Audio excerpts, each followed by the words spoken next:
Let's see how to use comment boxes in Microsoft Word. So first off, we want to open Microsoft Word.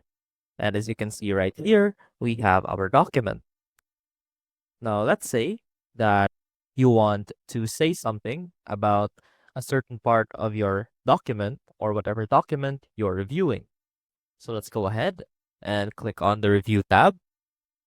Now highlight the particular word, the phrase, paragraph, or any part of the document that you want to place a comment on. Now go ahead and, for example, let's highlight this entire paragraph. Now, right here, click New Comment, and that will show up or pop up a bubble on this side where you can type in your comment. Now let's go ahead and type our comment, and that will stay within the paragraph. Now, if you're the reviewer, you can interact with this comment. For example, you can either resolve this comment, you can reply to the comment, or you can even delete the comment.